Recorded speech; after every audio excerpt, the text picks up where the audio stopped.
사울이 이스라엘의 초대 왕이 된 것은 전적으로 하나님께로부터 임한 은혜였습니다.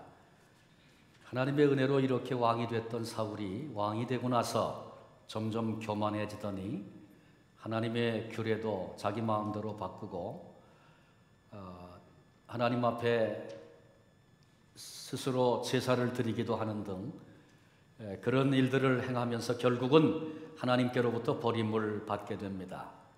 그리고 하나님께서 사무엘 선지자를 이새의 가정으로 보내십니다. 그 가정에 이스라엘의 이제 왕이 될 2대째 왕이 될 그런 사람이 있다는 것입니다. 사무엘이 기대를 가지고 이새의 집에 갔고 이새는 이제 7 아들 다 준비를 시키고 이새의 눈으로 볼 때는 말째 아들은 별 볼 일 없어 보였습니다. 그래서 중요한 자리지만 너는 가서 양을 치고 있거라. 그래서 들에 나가 형들의 양을 맡아서 양을 치고 있습니다. 이새가 볼 때에도 누구보다 자기 아들들을 잘 알지 않겠습니까? 근데 이새가 볼 때에도 가능성 밖의 사람이 다윗이었습니다. 사무엘이 이제 엘리압을 위시해서 7 아들 하나하나 그 앞으로 지나가게 하면서 보니까 너무 인물이 출중하고 그래서 하나님이 나를 이 가정에 보내셨구나. 이들 중에 하나님이 쓰실 만한 사람이 있겠구나. 그렇게 기대하며 하나님께 여쭈었습니다. 그런데 하나님께서 모두 다 아니라고 말씀하십니다.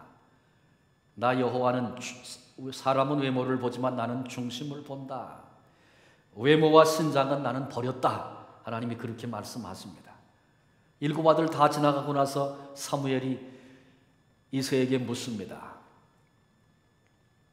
아들이 전부 답니까? 예, 말째가 있긴 한데 지금 들에서 양을 치고 있습니다. 그를 좀 급히 불러오십시오. 그래서 다윗이 불려왔습니다. 다윗을 보시고 하나님께서 내 마음에 합한 자라 하셨습니다. 이새가 볼 때에도 다윗은 아직 어리고 별 볼 일 없는 그런 소년에 불과했습니다. 사무엘이 볼 때에도 그 형들 가운데 뛰어난 인물이 있는 것처럼 보여졌습니다. 그런데 정작 이스라엘의 2번째 왕이 되고 이스라엘 역사를 놀랍도록 아름답게 세웠던 인물은 다윗이었습니다. 이런 실수들을 오늘 살고 있는 저와 여러분 우리도 합니다. 사람을 겉으로 보고 정말 내면에 훌륭함과 위대함이 있는데 그건 보지 못하고 업신여기고 무시하는 그런 경우도 얼마든지 많이 있습니다. 왜 그렇습니까? 우리의 마음이 왜소해서 그렇습니다. 우리의 인격이 빈약해서 그런 것입니다. 아름다움을 보고도 그 아름다움을 진정으로 깨닫지 못하고 큰 인물을 보고도 큰 인물인 줄 알지 못합니다. 크고 놀라운 역사가 진행되고 있음에도 그 흘러가는 위대한 역사를 보지 못합니다. 이 땅에 정말 위대하고 크신 분이 한 분 계셨습니다. 그런데 그분은 그 위대함과 크심을 인정받지 못했습니다. 그분이 바로 우리 주님이셨습니다. 본문에는 상상도 할 수 없는 크고 위대하신 한 분을 소개해 주고 있습니다. 그 본문의 말씀을 저와 여러분이 같이 읽었습니다. 이건 정말 위대하고 놀라운 역사가 시작되는 그런 위대한 말씀인데 이 말씀을 읽으면서도 정작 그 말씀이 우리의 와 닿지 않는 비극이 우리에게 있습니다. 우리의 인격이 왜소해서 우리의 마음이 작아서 그렇습니다. 요한은 크신 주님의 이야기를 감격으로 기록했습니다. 그 책이 바로 요한복음입니다. 요한복음은 마태복음, 마가복음, 누가복음과 함께 4복음서로 불려지는데 예수님의 생애를 기록한 이야기들입니다. 마태, 마가, 누가는 주후 55년에서 60년경에 기록이 됐습니다. 그러니까 예수님이 십자가에 죽으시고 부활하시고 승천하신 다음에 약 한 25년에서 30년 어간에 기록이 된 것입니다. 그런데 요한복음은 무려 60년이나 지나서 주후 90년에서 100년경에 기록된 복음서가 요한복음입니다. 요한 사도가 처음 예수님을 만났을 때는 위대한 선생님으로 생각했습니다. 주님과 주님의 말씀을 듣기도 하고 함께 생활도 하면서 이분이 메시아구나 알아졌습니다. 그런데 그 예수님께서 어이없이 정치범으로 몰려서 십자가에 처형을 당하고 말았습니다. 요한은 그 돌아가는 상황을 보면서 깊은 환멸에 빠졌습니다. 그리고 옛날에 버려두었던 옛 직업 고기잡이로 돌아가서 바닷가에 고기를 잡고 있습니다. 그런데 부활하신 주님이 그곳에 찾아오셔서 요한을 만나 주셨습니다. 그리고 나서 부활의 주님을 뵙고 나서 요한 사도는 예수님께서는 내가 생각했던 정치적인 메시아가 아니라 그분이 바로 하나님의 아들이요, 그분이 바로 하나님 자신이었다는 사실을 깨닫게 된 것입니다. 그리고 이 깨달음과 이 감격은 세월이 지나가면서 더 깊어졌습니다. 예수님의 행적, 예수님이 살았을 때 행하셨던 그런 일들, 예수님께서 하셨던 그 말씀 더 깊이 알아가기 시작했습니다. 그때 나와 함께 먹기도 했고, 그때 나와 함께 잠도 주무시고, 그때 나와 함께 나를 가르쳐 주시기도 했던 그분이 곧 하나님이셨습니다. 이 감격을 기록한 것이 요한복음서입니다. 우리는 이제 주일 낮 시간에 계속해서 요한복음을 좀 살피려고 합니다. 오늘 이 아침에는 읽었던 본문 말씀 가지고 본문에 나타나 있는 중요한 세 가지 주제를 함께 나누려고 합니다. 먼저 창조주 하나님이 인간이 되셨다라고 하는 사실입니다. 본문 1절이 이렇게 시작됩니다. 태초에 말씀이 계시니라. 이 말씀이 하나님과 함께 계셨으니 이 말씀은 곧 하나님이시니라. 태초부터 계셨던 말씀, 이 말씀이 곧 하나님이시라고 본문이 증언하고 있습니다. 우리 한국 사람들에게 말씀 그러면 이 말씀이라는 얘기는 별로 익숙하지 않은 그런 얘기입니다. 그저 어렸을 때 어른들에게 듣는 꾸중, 권면 그런 정도로 여겼습니다. 그러나 히브리 사람들에게 말씀 그러면 그들은 그 말씀의 의미가 아주 정확하게 와닿습니다.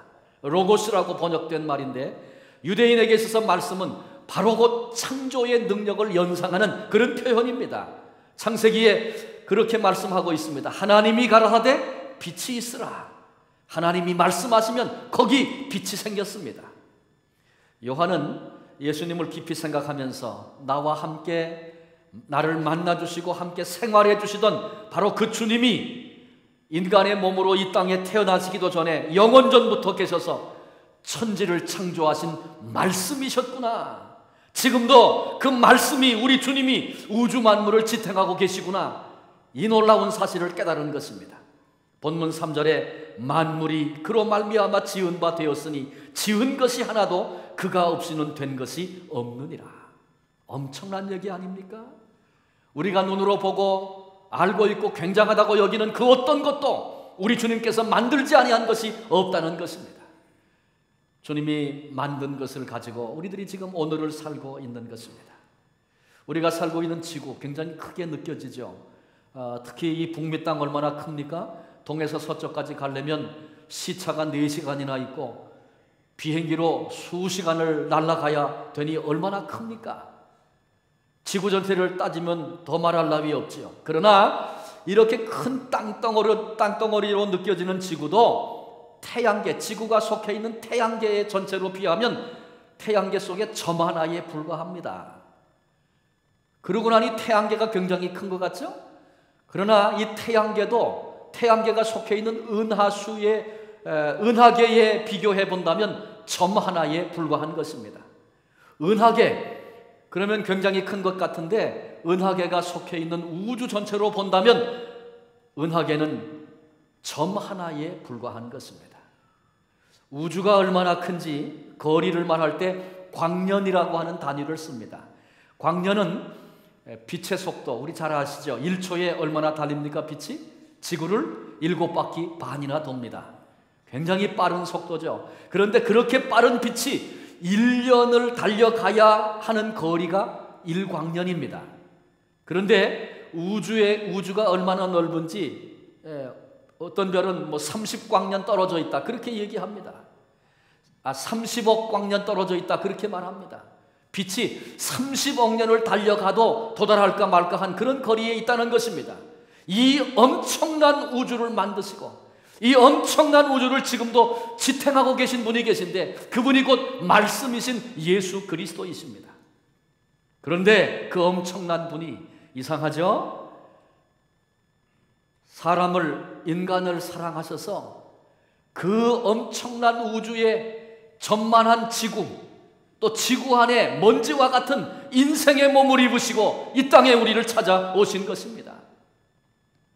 이 땅에 영광을 받으러 오셨습니까? 주님이 오셔서 영광을 받으셨습니까? 아닙니다. 피조물인 인생들에게 수모를 겪으셨습니다. 결국은 십자가에 못 박아 죽임을 당하신 것입니다. 왜 주님이 이 땅에 오셨습니까? 주님은 하나님이 어떤 분이신지를 인생들에게 가르쳐 주시기 위해서 이 땅에 오셨습니다. 본문 18절에 본래 하나님을 본 사람이 없으되 아버지 품속에 있는 독생하신 하나님이 나타내셨느니라. 이 땅에 하나님을 본 사람이 아무도 없습니다. 출애굽기 33장에 보면 모세가 주의 영광을 내게 보이소서, 그렇게 하나님께 요청을 했습니다. 그랬더니 20절에 하나님이 말씀하시는데 내가 내 얼굴을 보지 못하리니 나를 보고 살 자가 없음이니라. 왜 하나님을 볼 자가 없고 보면 살 자가 없는 것입니까? 하나님의 영광이 엄청나기 때문에 그렇습니다. 여러분, 태양을 눈으로 보실 수 있습니까? 맨눈으로 볼 수 있습니까? 만약에 집중해서 맨눈으로 태양을 본다면 보는 순간 각막이 타버릴 것입니다. 하나님이 만드신 우주 가운데 지극히 적은 한 부분, 태양빛도 육안으로 볼 수 없는 우리 인생이 하나님의 그 엄청난 영광, 근원이 되시는 그 영광을 어떻게 우리 눈으로 뵐 수 있겠습니까? 하나님의 영광은 인간의 눈으로 뵐 수 없는 것입니다. 그래서 예수님은 이 볼 수 없는 하나님을 볼 수 있고 느낄 수 있고 깨달을 수 있도록 그렇게 도와주시려고 인간의 몸을 입으시고 이 땅에 우리를 찾아오신 것입니다. 그런 의미에서 예수님은 하나님을 볼 수 있는 창문이다, 그렇게 얘기해도 좋습니다. 예수님을 통해서 하나님을 바라보기 시작할 때 하나님이 어떤 분이시구나 점점 깊이 이해되고 알아가는 것입니다. 그렇습니다. 예수님은 우리에게 하나님이 어떤 분이신지를 가르쳐 주시기 위해서 우리를 찾아오셨습니다. 우리들 가운데는 어떤 분은 신앙생활 하면서 하나님이 과연 어떤 분이실까 고민하고 내가 그분을 만날 수 있겠는가 찾고 계신 분 있을 수 있습니다. 오랫동안 이 문제 때문에 고민하고 갈등하시는 분도 계실 것입니다. 여러분, 정말 하나님을 알고 싶습니까? 하나님을 알고 싶다면 다른 데서 찾는 것이 아니라 예수님을 바라보아야 합니다. 하나님을 이해하고 하나님과 복된 관계를 갖기를 원하십니까? 그렇다면 예수님께 집중해야 합니다. 하나님을 만나기를 원하십니까? 그렇다면 우리는 예수님을 만나야 합니다. 하나님을 아는 사람들은 아주 담대하게 이렇게 말합니다. 하나님은 사랑이십니다. 어떻게 그렇게 말할 수 있어요? 예수님이 사랑이셨기 때문에 그렇습니다. 하나님은 용서하시는, 우리를 용서하시는 분이십니다. 어떻게 그렇게 자신 있게 말할 수 있는 거예요? 예수님이 우리를 용서하셨기 때문에 우리는 예수님을 통해서 하나님은 우리를 용서하시는 분이구나, 그렇게 알아가는 것입니다. 주님은 70번씩 7번이라도 용서해야 된다, 그렇게 말씀하시더니 십자가상에 못 박혀 죽으실 때 당신을 못 박아 죽이고 비난하고 욕하는 무리들을 바라다 보시면서 아버지, 저들이 무슨 일을 하는지 몰라서 그렇습니다. 저들의 죄를 사하여 주옵소서. 십자가상에서 용서를 위하여 기도하신 우리 주님을 우리는 이미 알고 있습니다. 본래 하나님을 본 사람이 없습니다. 그런데 하나님이 어떤 분이신지 우리에게 가르쳐 주시려고, 하나님을 보여주시려고 온 우주를 만드시고 지탱하시는 말씀이 우리와 똑같은 미미한 존재를 위해서, 우리와 똑같은 인간이 되어서 이 땅에 오신 것입니다. 우리는 이런 우리 주님이 우리와 같은 인간의 모습으로 태어나셨다는 사실만으로도 감격해야 합니다. 예수님이 인간이 되심으로 우리가 하나님의 자녀가 되는 것입니다. 두 번째로 이 은총을 거절한 사람들의 이야기를 좀 살펴보려고 합니다. 말씀이 육신이 되셨습니다. 말씀이 사람이 되신 것입니다. 사람이 얼마나 귀하면 하나님께서 그 독생하신 아들을 인간으로 이 땅에 오게 하셨을까요? 오늘을 살고 있는 많은 사람들 가운데 이 세상 살아서 뭐하나 이렇게 생각하고 말하는 사람이 있습니다. 태어나지 않았으면 좋았을 걸 이렇게 생각하고 말하는 사람들이 있습니다. 이 땅에 자신의 정체성을 알지 못하는 인간 수없이 많이 있습니다.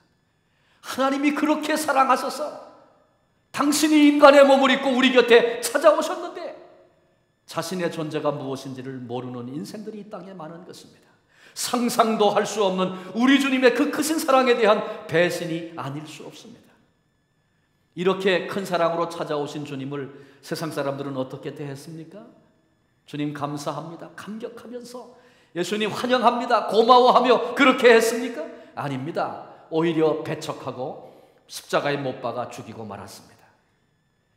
사실 인간의 몸을 입고 찾아오신 하나님을 하나님으로 알아보지 못했습니다. 본문 10절에 보니까 그가 세상에 계셨으며 세상은 그로 말미암아 지은 바 되었으되 세상이 그를 알지 못하였고, 그렇게 말씀하고 있습니다. 얼마나 큰 비극입니까? 천지를 만드신, 인간을 만드신 그분이 세상에 오셨는데 알아보지 못한 것입니다. 그것도 자기 땅, 자기 백성에게 오셨다, 그렇게 말씀했어요. 자기 땅, 자기 백성에게 오셨는데 외면을 당하신 것입니다. 자기 땅은 어디입니까? 유대 땅, 팔레스틴 땅입니다. 스가랴 2장 12절에 하나님은 그 땅을 거룩한 땅이라고 말씀하셨고, 호세아 9장 3절에 하나님은 그 땅이 여호와의 땅이라고 말씀하셨고, 예레미야 2장 7절에 하나님은 그 땅은 내 땅이라고 말씀하셨습니다. 자기 백성에게 오셨다. 자기 백성은 누굽니까? 선민 이스라엘을 의미하는 말씀입니다.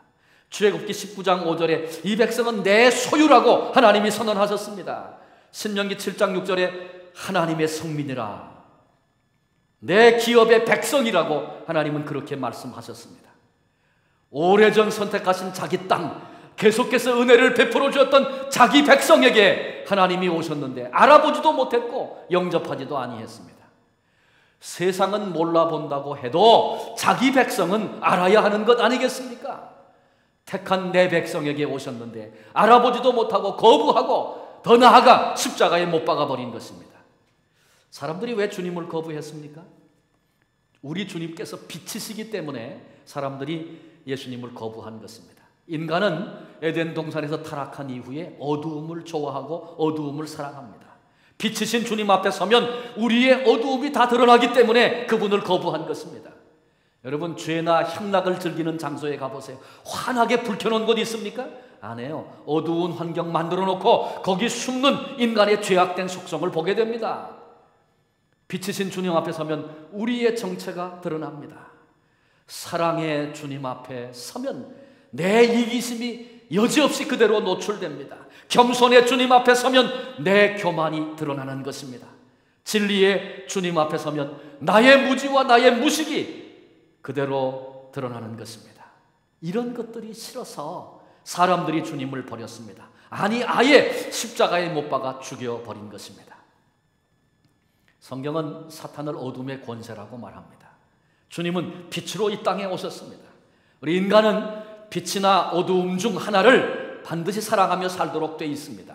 그리고 이 선택한 사랑이 그 사람의 행동을 지배하고 결정합니다. 그런데 인간은 어두움을 사랑했습니다.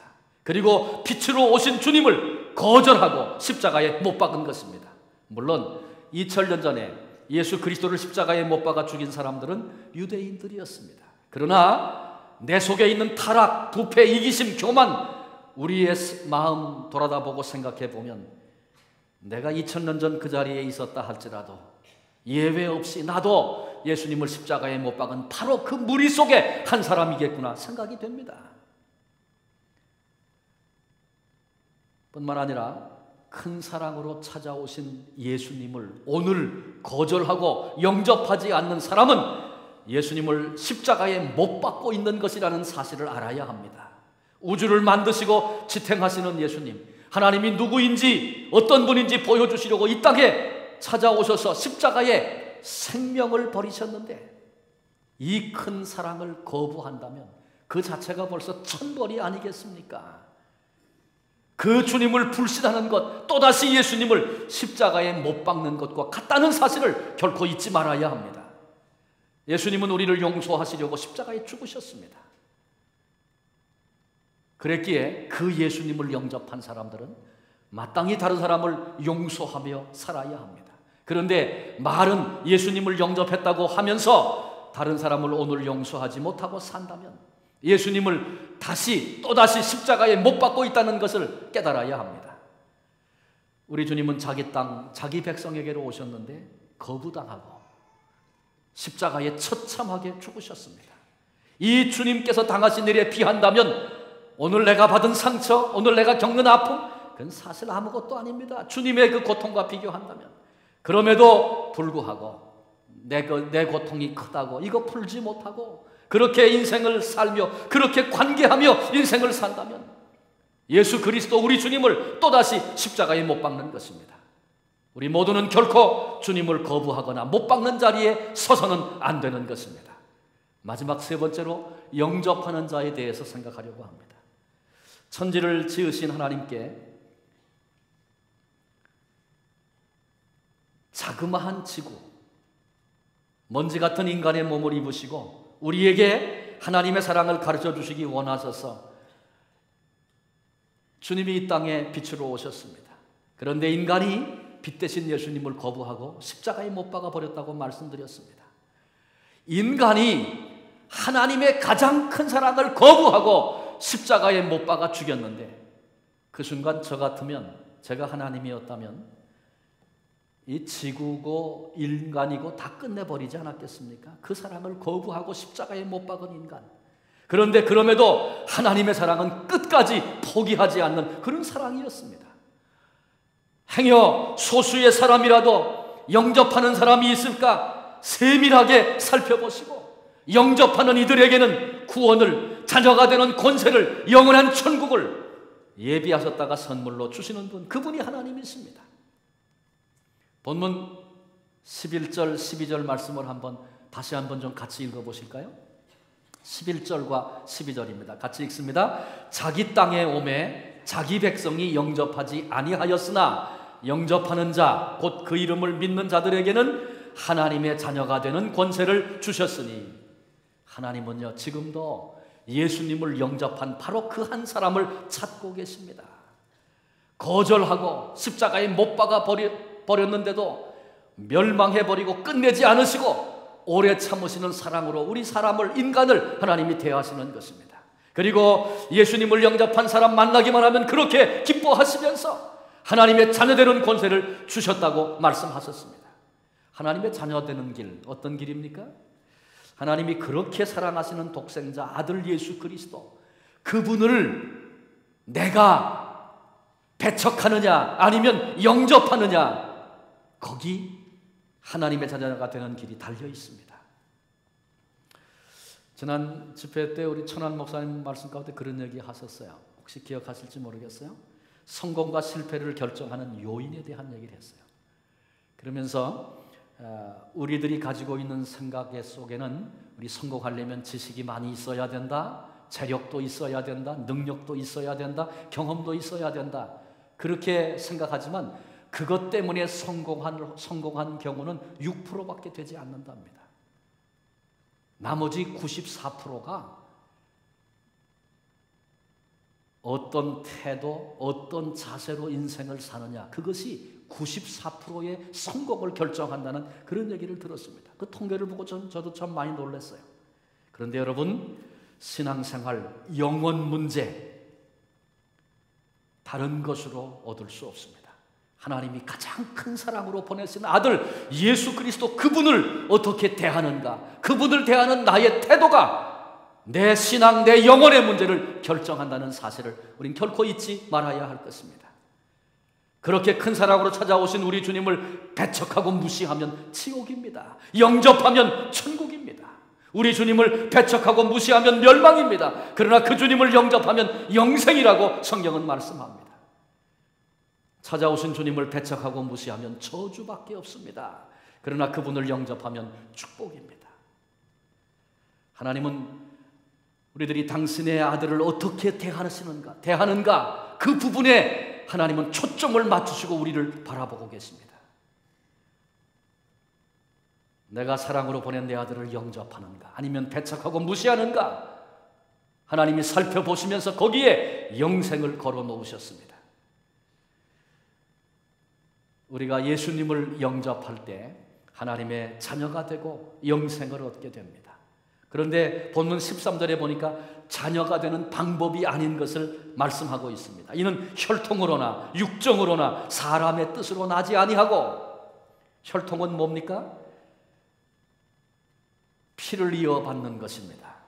근데 이 혈통을 가지고는 하나님의 자녀가 결코 될 수 없답니다. 예수님을 영접하지 않고는 다른 길이 없다고 말씀하고 있습니다. 우리 모태신앙이라는 얘기를 종종 얘기합니다. 근데 모태신앙을 가지고 결코 하나님의 자녀가 될 수 없습니다. 그거는 그것과 상관이 없는 것입니다. 아이를 임신했을 때 어머니가 좋은 믿음을 가졌다. 그거 좋은 것입니다. 그러나 그렇다고 해서 믿음이 혈통적으로 전달되지 않는다는 것 알아야 합니다. 농담 삼아 그런 얘기하는 사람이 있습니다. 내 마누라 믿음이 좋으니까 내가 하나님 부르실 때 마누라 치맛자락 붙잡고 천국에 갈 겁니다. 오해입니다. 결코 그런 일은 없습니다. 부부, 자식 아무리 가까운 사이라도 혈통을 가지고는 자녀가 될 수 없고 혈통을 가지고는 천국에 갈 수 없는 것입니다. 이스라엘 민족이 혈통을 그렇게 자랑했는데 그것 가지고는 절대로 될 수 없다고 본문은 분명히 언급하고 있습니다. 육정도 아니라고 말합니다. 육정은 무엇입니까? 인간의 본능입니다. 인간의 본능을 가지고 하나님의 자녀가 되는 길은 없다. 오늘 본문의 말씀입니다. 육체적인 내 생각과 욕망을 가지고 아무리 원해도 하나님의 자녀가 될 수 없는 것입니다. 오직 예수님을 영접하는 자만이 하나님의 자녀가 되는 권세를 받습니다. 사람의 뜻으로 나지 아니했다. 인간의 의지적인 노력, 인간의 수양, 그런 것으로 되지 않는다. 그런 말씀입니다. 만일 내 노력이나 수양으로 된다면 예수님이 이 땅에 오실 이유가 없습니다. 예수님을 영접하는 자만이 하나님의 자녀가 되고 천국을 소망할 수 있는 것입니다. 그러니 우리의 인간적인 생각 모두를 다 내려놓고 예수님을 영접해야 합니다. 내 머리로는 이해가 안 됩니다. 내 논리로는 납득이 안 됩니다. 믿을 마음이 내게 생기지 않습니다. 이런 얘기들은 하나님 보시기에 너무나도 유치하고 가소로운 일이라는 사실을 알아야 합니다. 예수님께서 2000년 전에 이 땅에 인간의 몸을 입으시고 태어나셨습니다. 역사적인 사실입니다. 예수님께서 나를 위해서 십자가에 피 흘려 죽으셨습니다. 이것은 역사적인 사실입니다. 예수님께서 사흘 만에 죽음의 권세를 깨뜨리시고 부활하셨습니다. 이것은 역사적인 사실입니다. 이 역사적인 사실에 근거해서 그 주님을 내 심령 속에, 내 인생 속에 영접해야 합니다. 예수님은 우리를 강제로 내 마음을 뚫고 들어오시는 분이 아니십니다. 예수님이 양을 안고 문을 두드리고 계시는 그림을 보신 적이 있습니까? 굉장히 유명한 성화입니다. 그런데 그 그림을 볼 기회가 있으면 앞으로 좀 자세히 보세요. 그 문에 바깥에 손잡이가 없습니다. 예수님이 강제로 열고 들어오시지 않는다는 의미입니다. 아, 예수님이 그런 분이시구나. 나를 위해서 이런 사랑으로 날 찾아오셨구나. 느껴지고 깨달아지고 알아질 때 그 시간은 예수님이 우리 마음의 문을 놓고 하시는 시간입니다.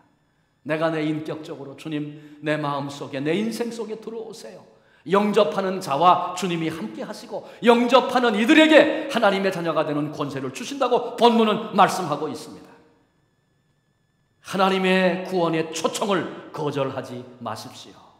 내가 이 예수님을 무시하고 거부한다는 것은 천지를 창조하시고 유지하시는 말씀이신 주님이 이 땅에 오셔서 십자가에 달리실 때 나도 그 자리에서 예수님의 손에 못을 받고 있는 그와 같은 행위와 똑같다는 것 깨달아야 합니다. 우리에게 내일이 있다고 아무도 장담하지 못합니다. 오늘 복음에 대한 말씀을 들으면서 예수님을 영접하는 길만이 하나님의 자녀가 되는 길이라고 하는 이 말씀을 듣는 것, 이 자체가 기회입니다. 주님을 영접할 기회입니다. 하나님이 우리에게 베푸신 기회입니다. 내 현재와 영원에 대한 운명은 내가 예수님을 어떻게 대하는가, 예수님을 대하는 나의 태도에 달려 있습니다. 여러분 한번 스스로 질문해 보십시오. 정녕 하나님의 구원을 원하십니까? 천국을 원하십니까? 영생을 진정으로 원하십니까? 그렇다면 예수 그리스도 우리 주님을 영접하셔야 합니다. 다른 길은 없는 것입니다. 오늘 주님께서 요한복음 말씀을 같이 상고하던 중에 영접하는 자, 곧 그 이름을 믿는 자들에게는 하나님의 자녀가 되는 권세를 주셨다 말씀하시는 말씀 함께 담았습니다. 우리가 오랫동안 신앙생활하면서 예배도 드리고 또 찬송도 부르고 함께 우리와 더불어 함께 이렇게 생활했지만 개인적으로 볼 때 내가 한 번도 인격적으로 예수님 내 마음에, 내 심령에, 내 인생에 들어와 주세요, 이렇게 영접하지 않은 사람들이 얼마든지 있을 수 있습니다. 저는 이 시간에 도전합니다. 바로 이 시간이 예수님을 영접할 수 있는 가장 좋은 시간입니다. 여러분 한번 좀 다 눈을 좀 감으실까요? 생각해 보십시오. 눈을 감으시고 내가 오늘까지 예수 믿고 신앙생활하면서 오늘까지 걸어오면서 내가 인격적으로 개인적으로 예수님을 영접한 적이 있는가? 영접하지 않고는 하나님의 자녀가 될 수 없습니다. 내가 예수님을 영접한 적은 없이 그냥 교회만 다닌 것은 아닌가 한번 점검해 보십시다. 여러분 제가 한번 좀 묻겠습니다. 다 눈을 감으시고 혹시 내가 오늘까지 교회는 다녔지만 예수님을 영접한 적이 없는데 나를 사랑해서 그 큰 사랑으로 우주보다 크신 분이, 우주를 만드신 분이 이 작은 인간의 몸을 입으시고 내 곁에 찾아오신 그 사랑, 내가 이제 말씀을 들으면서 내가 그 주님을 영접하기 원합니다. 혹시 그렇게 마음에 생각이 되시는 분 있으면 한번 좀, 아무도 보는 사람 없습니다. 괜찮습니다. 하나님 앞에서 내 결단을 드리는 것이니까 내가 그동안에 한 번도 예수님을 영접한 적이 없는데 내가 오늘 이 시간에 예수님을 영접하기 원합니다. 그렇게 원하시는, 그렇게 생각되고 결단되시는 분이 계시면 한번 조용히 좀 손을 들어봐 주시겠습니까? 예, 감사합니다. 감사합니다. 예, 주님께서 보셨습니다. 그리고 주님이 그 손을 붙잡아 주셨습니다. 우리 함께 기도하도록 하겠습니다. 제가 기도하겠지만 우리 손을 드신 분들도 예수님 내 마음에 와주세요. 예수님 내 인생에 와주세요. 내가 인격적으로 초청할 때 주님은 오시는 분이 있습니다. 그렇게 우리 마음으로 기도해 주시면 좋겠습니다. 하나님 감사합니다. 우리가 하나님을 전혀 알지 못할 때, 원수요 죄인이었을 때에 하나님께서 독생자 예수 그리스도를 큰 사랑으로 이 땅에 보내주시고 예수님을 통하여 하나님을 알게 하신 이 은혜를 베풀어 주시고 나 같은 것 살리시려고 십자가에 피 흘려 죽으신 그 은혜 앞에 저희들이 지금 고개 숙였습니다. 예수님 영접하기 원합니다. 마음의 결정을 가지고 손을 든 형제와 자매가 있습니다. 주님이 보시고 그 손 붙잡아 주신 줄로 믿습니다. 이제 심령에 내재하셔서 예수님 영접하여 하나님 자녀된 권세를 누리게 해주시고 하늘의 그 영광을 나의 소망으로 삼고 살 수 있는 믿음의 장부가 되게 해주시옵소서. 하나님의 자녀됨의 그 특권을 누리는, 경험되어지는, 맛보는 그런 남은 생애가 되게 해주시옵소서. 우리 교회 대다수의 많은 분들이 이미 예수님을 영접한 사람들입니다. 감사합니다. 하나님께로부터 임한 은혜가 얼마나 큰 것인가 아는 저희들 되게 해주시고 그래서 때마다 시마다 순간순간 감사하며 주님의 그 사랑과 은혜를 받은 자로 오늘을 살 수 있는 저희들 되게 해주시고 이 사랑에 대하여 망각하고 둔해져서 또다시 주님을 십자가에 못 박는 그런 어리석은 자리에 결코 서지 않도록 성령께서 늘 깨워주시고 우리들 깨어서 경성하며 그 주님과 동행하며 주님이 기뻐하시는 일들을 이 땅에 이루며 나아갈 수 있는 저희들 되게 해 주옵소서. 요한을 통하여 빛 되신 그 주님이 증거되었던 것처럼 이 땅에 이 빛을 아직도 알지 못한 채, 주님의 그 사랑을 아직도 알지 못한 채 영원한 형벌을 향하여 나가고 있는 수많은 사람들에게 하나님 우리 모두 일어서서 그 빛을 증거하는 요한과 같은 증인의 삶을 우리로 살게 해 주시옵소서. 그래서 주님이 구원하시기를 그토록 원하시는 수많은 영혼들이 예수님께로 돌아오며 그 구속의 은총을 통하여 하나님의 자녀가 되는 영광스러운 은총의 자리에 설 수 있는 그런 축복이 우리를 통해서 흘러가도록 우리를 복의 통로와 근원으로 그렇게 사용해 주시고 주님이 영광을 받아 주시옵소서. 큰 사랑으로 우리를 찾아와 주시고 우리를 붙들어 주시고 우리와 동행하시는 예수 그리스도의 이름으로 감사하며 기도하옵나이다. 아멘.